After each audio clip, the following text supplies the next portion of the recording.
Take first question, second row on the right.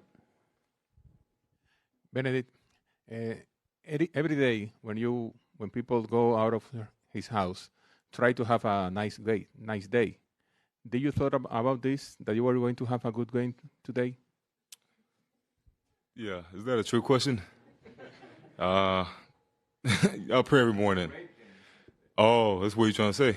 No, I just pray every day. I know I'm going to have a great day. Over here on the left side, second row. Bennedict, you didn't play in the first quarter. I guess, how did you kind of stay ready mentally for when you got into the second quarter, and how do you think you've kind of grown when it comes to being ready when your number is called? Just staying ready. Whenever my number gets called, just to go in the game and do the right things and trying to have my team win. That's the whole mindset. Over on the right side, third row. Bennedict, it felt like when the bench came in the second quarter, the energy in the whole building kind of shifted. Did you feel that? Did you feel like maybe there was a little extra juice after you guys went on a run in the second? For sure. I think, having guys like TJ and Obi gets in the game and Shep, just playing hard. It's a group of guys who play extremely hard, and I think that's exactly what we needed, just to get the fans back on their feet, and everybody was cheering. So, Scott on the right. Ben, that's something as a collective, as a bench, you guys talked about, obviously knowing you needed to contribute more. Is that something as a group you talked about, or just knew you took it upon yourself whenever your moment came? I think that's our job. Like I said, just get in the game and have that mindset. I think that once we get in the game, I told the guys yesterday that we don't have as many chances of the one who start the game. Obviously, we have less minutes, but I think you just have to get in the game with the right mindset, and you just have to give it all you got, win the game. Dustin here on the left.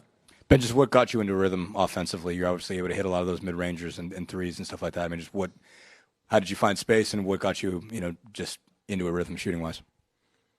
Pretty much just shooting shots I like. I was able to get in the gym a lot, this week, and just prepare for this game.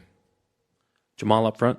I know you talked about it in the past before, but last year, going through the experience of not being able to play in the run, how much did you think that helped you prepare you for being able to contribute in this run?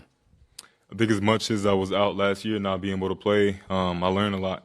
Just being on the bench, being next to the coaches who were able to run me through the game and stuff like that. So, I was able to. It was an unfortunate situation, but I was fortunate enough to learn a lot and be ready for this year.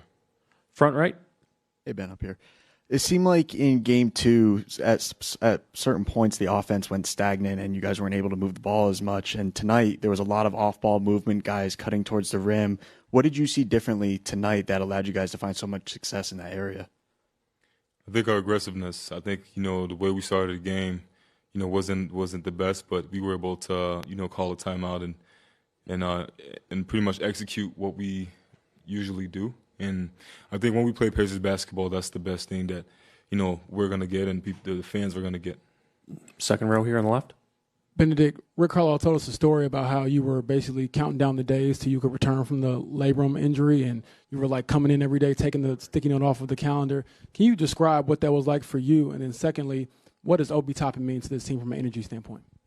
It was crazy. It was crazy. I think that I don't want to say it that way. A lot of people enjoy playing basketball, but I really love playing basketball. I think it's, family and basketball for me. So, me not being able to play, I wish I could do anything to be on the court, but I couldn't. So, like I said, trying to put myself in positions where I could learn about the game and just improve as much as I can. And Obi has been great, man. He's been the player that, I wouldn't expect less of him, because he's a source of energy and, he's always smiling. He has a contagious energy. So just him coming to the game and bringing, whatever it is, defense or offense, it's always great to have. Last question here on the left side, standing. You got 27 points, outscore OKC bench by yourself. How important for the energy from the crowd for you tonight? You said how was important of the crowd in the fan energy? Yeah. they were very, very important. You know, I think that, you know, the state of Indiana is about basketball, you know, and that's the first time that I really felt it. And as much as this is a dream right now, I'm not trying to live in my dream. I'm trying to, like, live in the present and make sure the dream ends well, which means winning next game and winning a championship. So if the fans can help me, that's the best I can get. Thank you. Congratulations on 27 points. Say it again? Congratulations. Oh, appreciate you, my boy. Appreciate you.